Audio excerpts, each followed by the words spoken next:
Hi, hello everyone. Welcome to SHM Tutorials.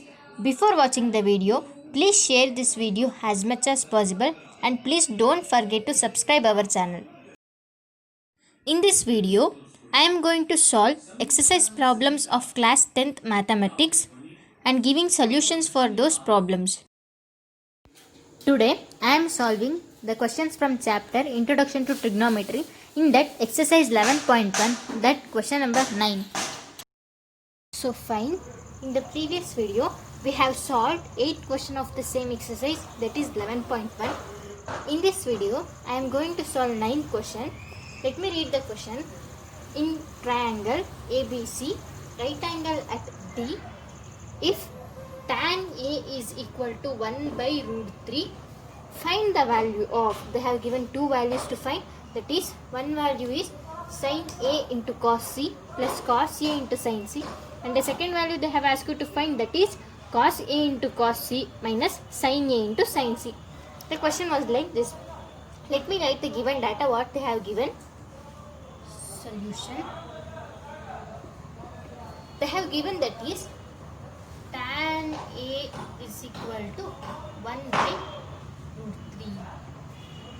So if tan A is equal to 1 by root 3 means the value of opposite, and it is opposite is 1 and adjacent is root 3. If A be the given vertex, but in the question they have given the vertex with respect to C also, then we have to find the value of opposite, adjacent and hypotenuse with respect to C and C vertex also. Let me draw a triangle, that is right angle triangle. This is a right angle triangle. They have mentioned here that right angle is at D. And this is right angle and this is vertex A and this is vertex C. Fine. If A become the given vertex, then the value of opposite according to tan A is equal to 1 by root 3 means opposite value is 1. Therefore the value of BC is 1, and here adjacent side is AB. If the A is the given vertex, then the value of AB must be root 3. According to Pythagoras theorem, square of AC must be equal to BC square plus AB square. Root 3 whole square become, let me write it same, root 3 whole square. We don't know the value of AC, that's why I am finding the value of AC first.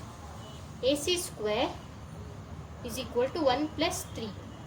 AC square is equal to 4 means AC must be equal to 2. We found the value of AC by using Pythagoras theorem, that is square of hypotenuse must be equal to the sum of square of other two sides.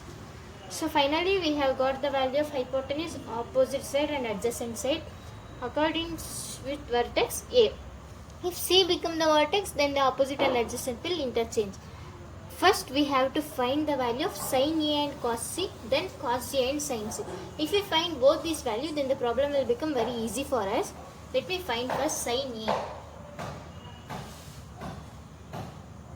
If A become the vertex, then the opposite side become BC. If BC is the opposite side, then sin A must be equal to 1 divided by hypotenuse will remain same, that is AC for this triangle ABC. Therefore the value of hypotenuse must be 2 and the value of sin A is 1 by 2.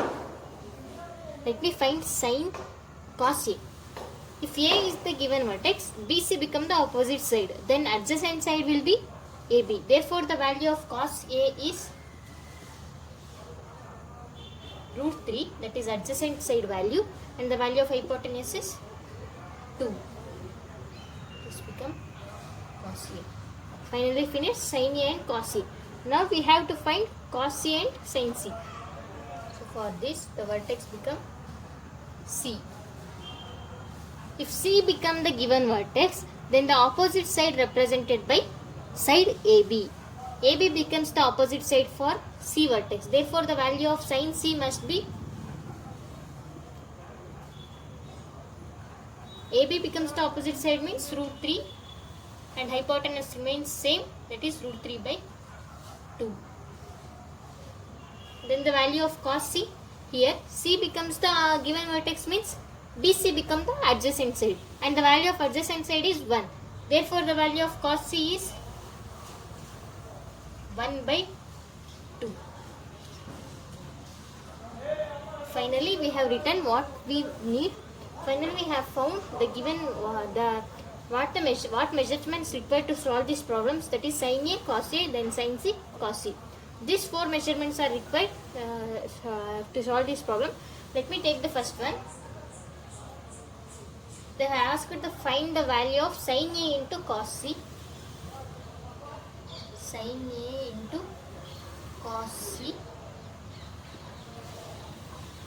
plus cos A into sin C, which is equal to, the value of sin A is 1 by 2 and the value of cos C is 1 by 2. Here the value of cos A is root 3 by 2 and the value of sin C also root 3 by 2. If we multiply both the sides, then it becomes 1 by 4 plus root 3 into root 3 whole square and square root get cancelled, therefore 3 by 4, which is equal to 4 by 4 and 4 get cancelled, then your answer becomes 1. This is the answer for the question number 1, that is sin A into cos C plus cos A into sin C. Let me know the answer for second question, that is cos A into cos C minus sin A into sin C. Now let us take second question, that is second one, cos A into cos C minus sin A into sin C. We have got 1 for the first answer, and let us see what will come for this question. The value of cos A is root 3 by 2 into cos C is 1 by 2 minus sin A is 1 by 2 into sin C is root 3 by 2. We know that commonly when the same thing appears on both sides, both will get cancelled and the answer becomes 0. Therefore, root 3 by 4 minus root 3 by 4. Minus get cancelled and the answer becomes 0. This is your answer. 1 for the question number 1 and 0 for the question number 2. I think the question was easy and it is understandable. This may ask for 2 marks when the both question they ask. If they ask only one question means it will ask for 1 mark also. It's very easy question. And please remember, when taking opposite and adjacent side, be careful about the given vertex. If you take A as a given vertex, the value of sin and cos will change. If you take C as the given vertex, then the value of opposite and adjacent will interchange. Please remember this point. Let me go for the next question in the next video. Thank you. If any doubt in the topic, please comment in the comment section. Thanks for watching.